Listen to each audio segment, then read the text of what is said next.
Anak ini selalu menjadi juara di sekolahnya. Saat ujian bahasa Inggris, ia menggunakan penghapusnya untuk mengganti jawaban. Namun tak disangka, ia mendapat juara pertama di kelas melukis. Ia tak sengaja menumpahkan cat. Segera ia membersihkannya.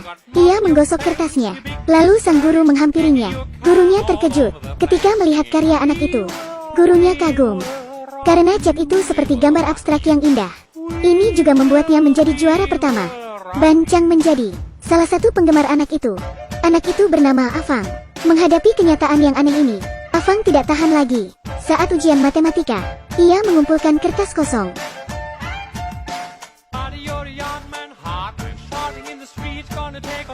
Ketika dewasa, ia merasa lebih menyedihkan. Ia memenangkan sebuah undian dan mendapat hadiah utama.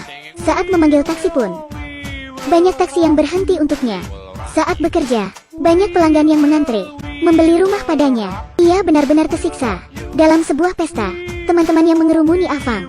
Lalu Afang memarahi mereka, tapi mereka tidak marah. Afang sangat terkenal. Saat ia pergi untuk membeli hotpot, ia menjadi pelanggan ke-9.999 di Taman Hotpot Feilin. Semua orang menyorakinya.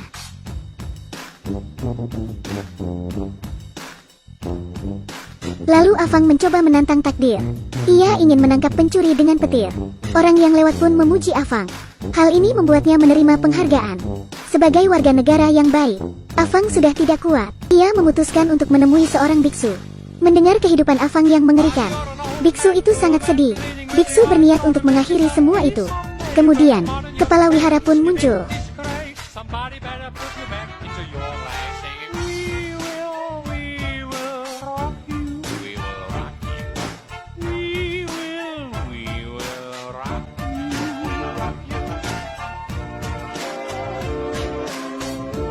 Afang merengek pada biksu.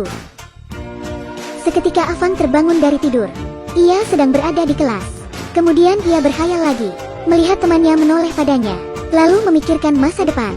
Saat ia tersadar dari khayalannya, ia segera duduk. Ia hendak membeli krayon baru, tapi uangnya kurang. Di rumah, Afang menemukan koleksi kartunya. Lalu ia menjual semua kartu pada teman-temannya. Akhirnya, uangnya terkumpul. Kemudian ia kembali ke toko. Krayon yang diinginkannya ternyata sudah habis. Afang sangat sedih, tapi baginya tidak ada waktu untuk bersedih.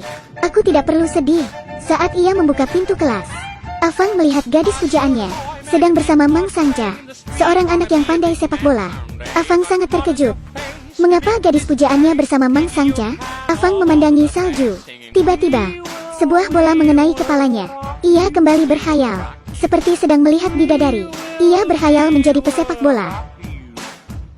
Untuk mewujudkannya, Afang harus memiliki sepatu olahraga. Afang kembali ke toko itu. Harga sepatu sangat mahal. Ia pun hanya bisa makan roti kukus dan minum air putih. Sedangkan musuh bebuyutannya, Ayuan, bisa makan sepotong daging babi. Ayuan makan 3 jenis masakan dan sebuah sup. Melihat itu, Afang memutuskan untuk bekerja. Ia mulai mengepel, bersih-bersih, menyemir sepatu, dan menyikat toilet, hanya untuk mendapat sedikit tambahan uang. Tapi harga sepatunya naik. Afang sangat kesal. Ketika ia pergi ke taman bermain, bola mengenainya lagi. Ia berbalik. Ia kembali melihat hal yang sama. Meski Afang sedang pusing, bidadari itu sangat manis. Gadis dengan rambutnya yang terikat membuat Afang semakin jatuh cinta. Ia ingin bermain bersama gadis itu. Lalu salju turun lagi. Adegan beralih. Ketika Afang sedang dalam perjalanan pulang, gadis pujaannya lewat. Gadis itu mengendarai skuter. Afang terpana melihat hal itu. Ia memandangi gadis itu, lalu memutuskan untuk membeli skuter. Uangnya kurang. Ia berlari ke rumah dan menemukan mainan berharganya. Lagi-lagi ia menjual semuanya. Kali ini, skuter masih tersedia. Ia melihat pujannya memberi isyarat, tapi isyarat itu bukan untuk Afang.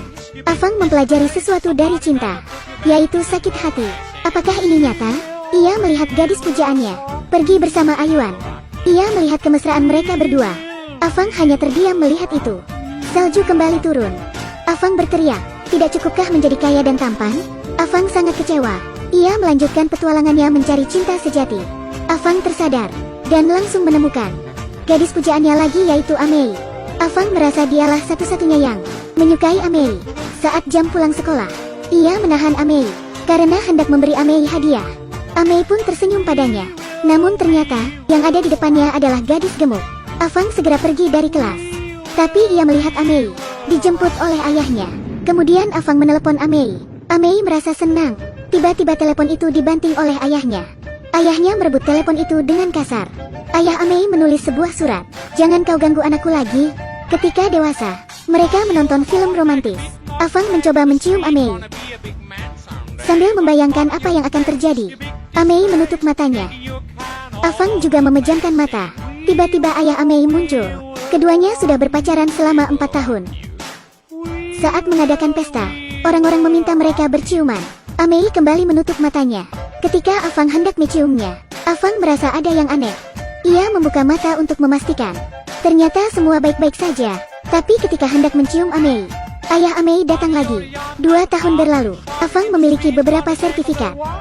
Sertifikat itu ada beragam. Saat ini, karir Afang melambung. Tapi ayah Amei berkata, "Pria konyol, kau pikir semua ini penting? Kau tidak pantas bersama Amei." Afang menjawab, "Ayah, aku bukan ayahmu." Afang gagal lagi. Kenangannya bagaikan tirai yang muncul bergantian. Tapi Afang tidak berkecil hati. Saat hari hujan, ia menyudahi hubungannya dengan Amei. Tiba-tiba, "Amei, aku datang." "Afang, aku mendapatkannya. Menikahlah denganku." Ketika Amei hendak menjawab, Afang gagal lagi. Tapi ia tidak menyerah. Akhirnya, hari ini, ayah Amei mengubah penilaiannya terhadap Afang. Ia menerima Afang. "Bagaimana dengan masa sekolahmu? Apakah kau menyukai seseorang? Apakah kau sama seperti Afang, yang sangat berpendirian?" Oke, sekian review kali ini. Jangan lupa follow, like, dan share ya. Sampai jumpa di video berikutnya. Bye.